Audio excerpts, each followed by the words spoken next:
Itu nggak usah anggap dia sebagai musuh yang menakutkan gitu loh. Nah, kita anggap dia ini memang bagian normal dari diri kita.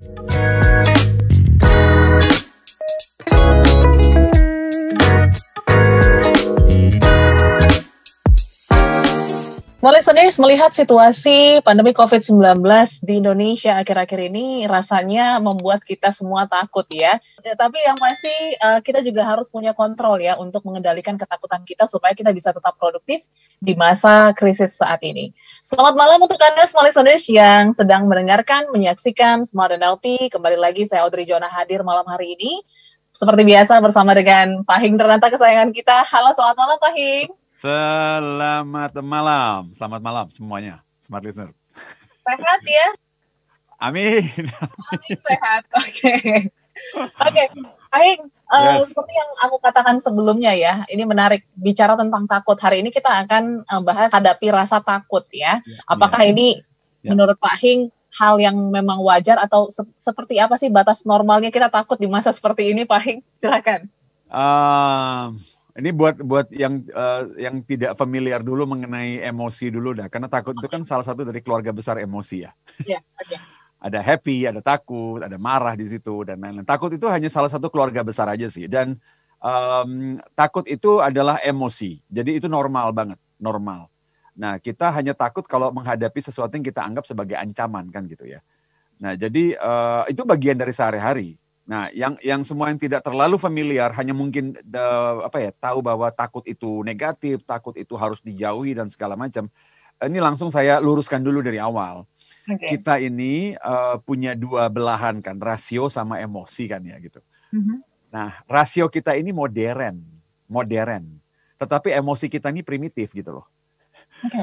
Jadi sebenarnya emosi kita ini emosi yang sangat polos. Artinya memang emosi yang kalau kita bilang sih yang takutnya mudah terpicu, ya kan, kalau tidak dilatih kombinasi dengan rasio gitu loh. Nah, karena itu tadi informasi, ya kan, kalau kita tidak pandai-pandai mengetahui emosi kita itu seperti apa, takut itu seperti apa, ya akhirnya ya seperti tadi disebutkan sama Odi, ada panik ini, panik itu, dan sebagainya gitu.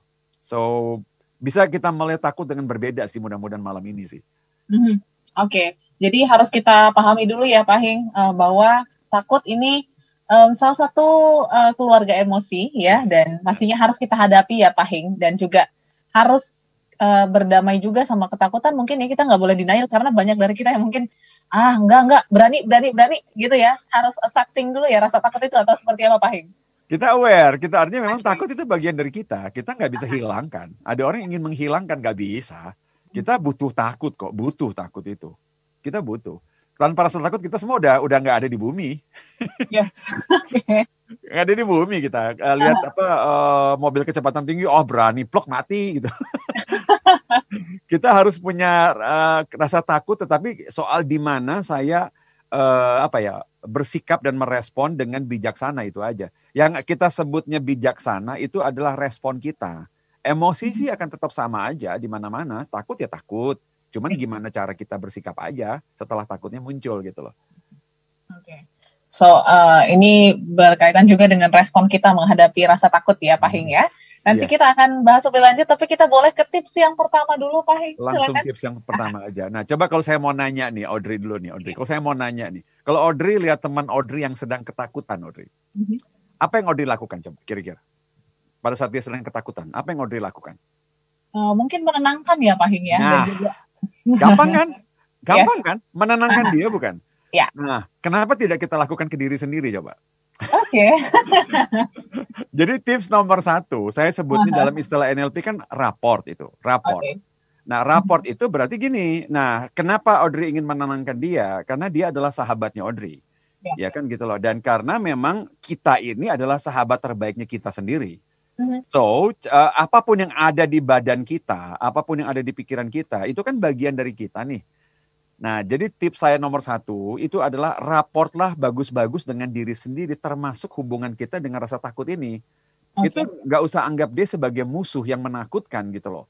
Nah, kita anggap dia ini memang bagian normal dari diri kita. Yang mana kalau saya bilang ini adalah raport tadi, saya akan cari tahu nih, kalau misalnya takut itu muncul, Saya akan cari tahu, misalnya teman Audrey kalau lagi marah, Audrey pengen tahu ada apa sih kan gitu kan? Ya. Ada apa sih? Kenapa sih marah gitu loh? Kenapa sih takut kan gitu? So daripada kita sibuk menolak, menyingkirkan, terus mencoba tidak memahami, kan berabe tuh. Kalau teman kita takut, kita nggak mau paham gitu loh. Ah, dasar lu bego kan gitu, nggak mungkin. Ya. Kita ingin menenangkan, plus kita ingin memahami dong. Kenapa sih kamu takut? Ada apa sih?